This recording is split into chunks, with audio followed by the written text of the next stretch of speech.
and make a vase out of one of these craft pumpkins from Hobby Lobby. I've never done this before, and I'm not really following any kind of tutorial. I'm kind of just winging this. But here, let me show you what I picked up from Hobby Lobby. I got this pumpkin. It is a 10 1/4 inch by 7 1/2 inch foam pumpkin from Hobby Lobby. This is the yellow one. It doesn't matter what color you get if you plan on painting it, which I am. However, if you are planning on keeping it just the same color, I would recommend that you get a color that you like. I didn't much care for the yellow, so I didn't care about painting over it. Okay, this pumpkin full price is $29.99, and it was 50% off, so that made it about $15. I also picked up this vase at Hobby Lobby. It was in the floral section, I guess kind of near the wedding favors or whatnot, and this was $3.99. So the reason I picked this one out is because I was trying to measure the pumpkin. So I had the pumpkin picked out before I got the vase, and so I just went through the store trying to find a vase that I thought would fit, but also big enough to kind of hold, you know, a pretty substantial bouquet. I mean, I don't want it to be dinky in this pumpkin. But anyway, so what I did is I basically took the pumpkin around, and then I just tried to measure it like this. I don't know if you can see how I just made sure, like, kind of the dimensions, the height of the vase were kind of in the same realm as the pumpkin. And I felt like this one was pretty dang close to right where I wanted it. All right, and the vase is important because we need something watertight for the flowers to eventually go in, because I do want to use this for a real flower arrangement.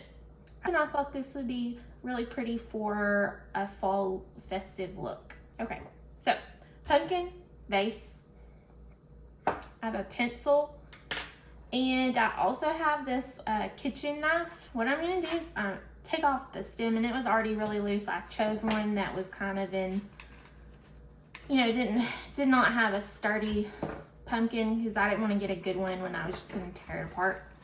So what I'm gonna do is basically take my pencil, and it's not sharp by any means of the word, y'all, but it'll still work.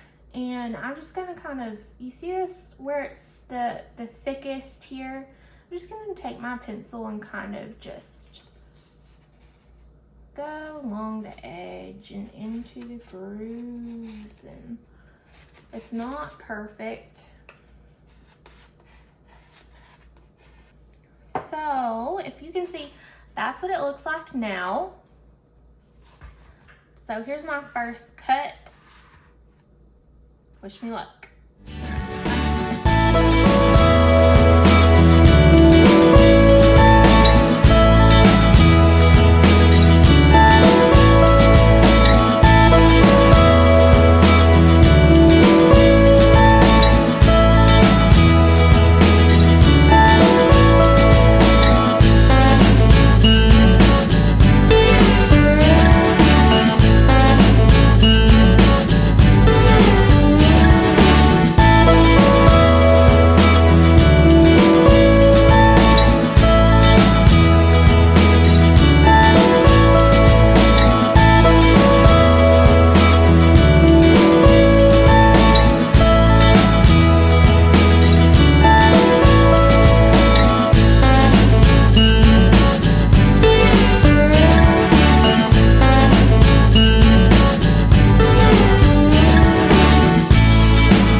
Right there. And what I'm going to be using is Liquitex. It is an acrylic gesso. I will be using acrylic paints to paint my pattern, and I'm just going to be using a paintbrush. You can use whatever size you want. I just pulled this because I like the flexibility of the bristles. I'm pretty sure I got this at Hobby Lobby. Let's get started. Just gonna shake it up a little bit. Okay. And I'm just throwing some down right now. It's a liquidy substance, and you might get some splashback as well. So make sure whatever clothes you're wearing, you don't mind getting some paint on.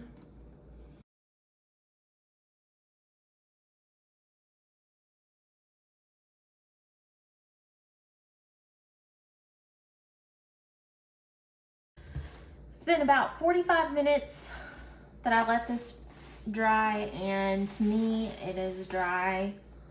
So I'm going to paint the rest.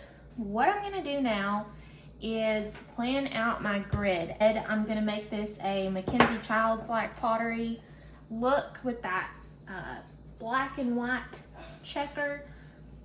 If you hear my dog barking in the background, this is par for the course around here.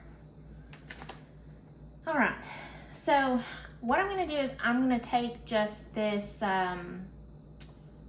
well, what is it? Painter's tape, and this is just the, I don't know what size this is. I think it might be 1.5 inches. Whatever size you want, just get yourself a little bit of a guideline. Again, it doesn't have to be perfect. If you actually look at some of the Mackenzie-Childs videos that they do on their Courtly check or Royal check, they actually say they don't want anything to be too perfect, that they really just want to see what the artists do with their patterns. So again, completely up to you. But what I'm going to do first is I'm just going to line this up here so I have a guide. And then I'm going to take my pencil and I'm just going to lightly put pencil marks where this is. And so if you take it away,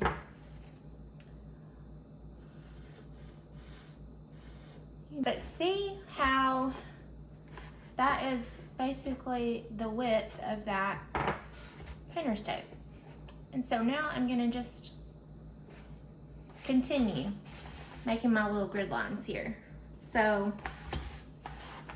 up, I'm gonna put it here, and then I'm going to do that. And this is pretty much the width. It's a little bit bigger, but that's okay.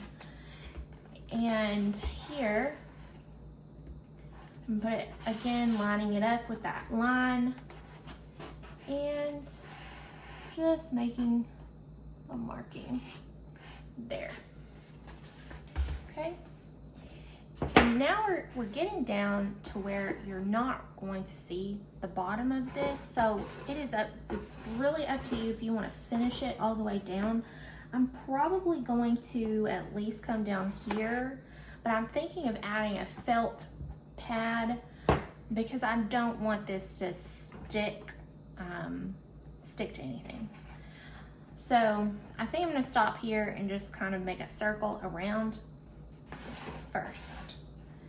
All right, so that's what you're doing. We're taking the pencil and just going around. And again, it doesn't have to be perfect.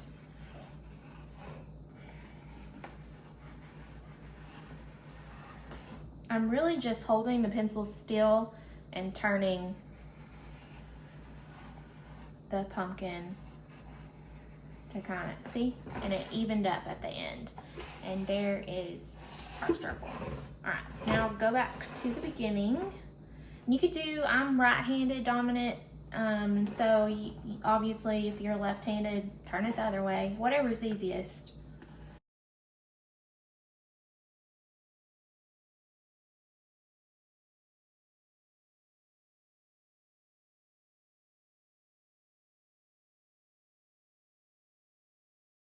So now that we have all of our horizontal lines, let's make the verticals. And the vertical is, but you know, just gonna be lining this grid line up. Now you don't have to use this. You could actually go and use kind of the curvature of the pumpkin, and honestly, I'm thinking of doing that because I like the width, but you have to make sure that you're lining up, okay? So you're gonna have basically, like, if we take this one for example, and you come down here on a line and here on a line, you're gonna have wider check marks, okay? So if you did like this, you're gonna have narrower check marks. It's a pretty variated look.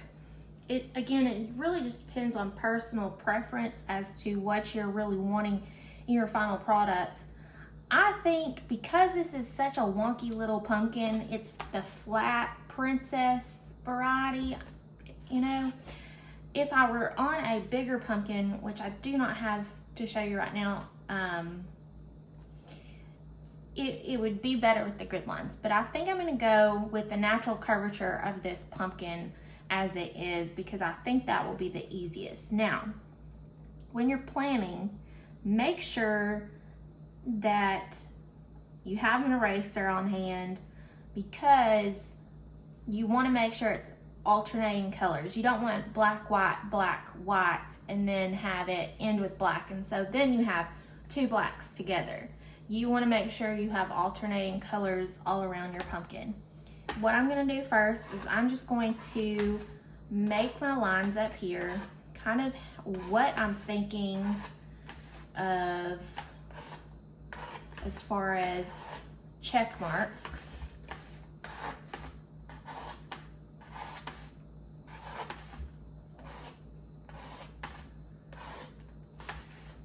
Okay, so I'm gonna leave this last one here.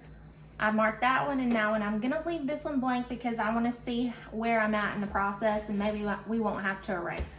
So what I'm gonna do is I'm gonna put my finger down, let's say right here, and I'm gonna say that one's black, and then white, black, white, black, white, black, white, black, white, black, white, black, white, black, white. And it's good that I did not include this line here, because that would have been black and I would have had to erase it. So that's what we're doing. So here we go. I'm going to finish down to our ring. Remember, you're not gonna see this part down here. So this is probably gonna be, I'm probably not even gonna paint that. I'm just gonna cover it with like a black piece of felt. Next step is painting. And what I'm gonna do is I'm starting with my black paint, and I'm just using this, what is it, Deco Art by Americana, and it is in Lamp Ebony Black. And you just shake it up. Okay, so what I'm gonna do is, I'm probably,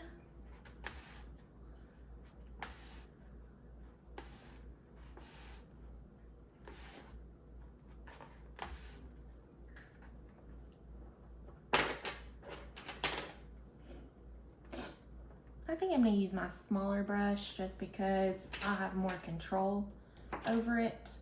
And this brush that I'm using is a number 8 flat brush, and it is seen better days. Okay. So I have an old container of sour cream, empty container, filled with some water right there. And I'm just going to get some water on it. I'm gonna dry it off. Just want to make it a little bit damp to make the paint a little easier to work with. And I'm just throwing some on a napkin here. And I don't get that much at a time because I really like to take breaks sometimes, because I go back and forth between things and I don't want my paint to be wasted and dried out. All right. So just load up your brush with some paint and just begin, okay? And you're gonna get more control if you use your pinky. I kind of drag it down. It's almost like painting your nails. If you're good at nail painting, You've got this, y'all. Even if you're not, it's just you've got to color within the lines. I like to really do the outside first to kind of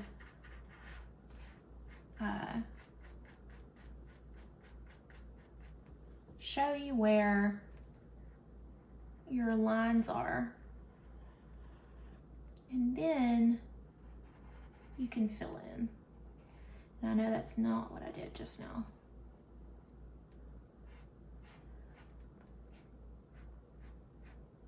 Okay.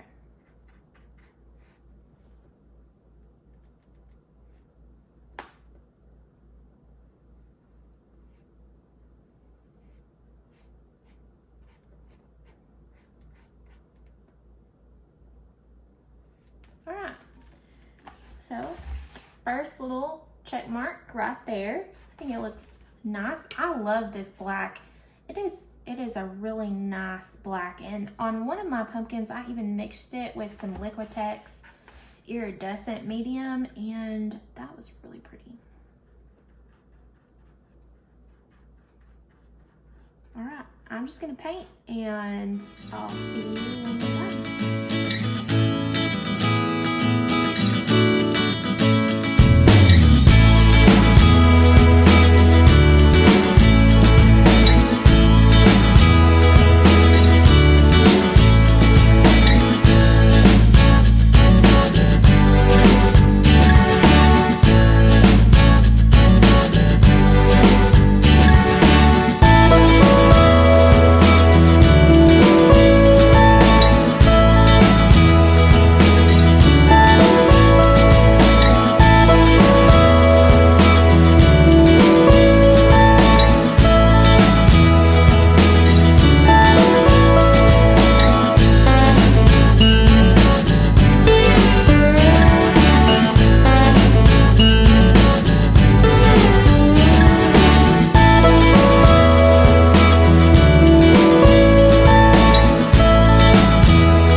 Gold.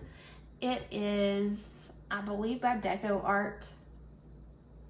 Yes, Deco Art Dazzling Metallic, and it's in Venetian Gold. I just picked this up at Hobby Lobby a couple weeks ago because I ran out of my other bottle. I really like this Venetian Gold. It's one of my favorite metallic paints. But there are tons of metallic paints you can choose from. Just pick whichever one that you like the best. And you certainly don't have to do black and white. You can do black and orange. That would be really cute if you wanted to do a more Halloween inspired black and purple, or orange and purple. I mean, the orange, purple, and lime green. Really, it's pretty endless, your options of whatever you want to do. This is just what I've chosen, this black and white checkerboard type pattern. And because I really like that, I think it's a neutral but really a fun and statement piece at the same time. I have a lot of Mackenzie-Childs pottery. I'm a big fan. I just really was looking for something kind of inexpensive that I could make myself, regarding for like a vase of some sort. What I'm gonna do is I'm gonna add just a little stripe on some of the black portions of this Venetian Gold, and I have shaken it up. I'm gonna just give it a little shake again. Kind of comes out, and I'm using, this is a number 2 round. I'm not a huge fan of this, but I couldn't find my other brush that I really like, so this is what we're going with. And because it came out the top, I'm just kind of like scraping it, kind of rolling it onto the napkin. I'm using the same napkin as I used for the black paint. Okay, and just loading up my little brush here. And hope that I like it. Okay. And I'm just going down kind of this side. I like that.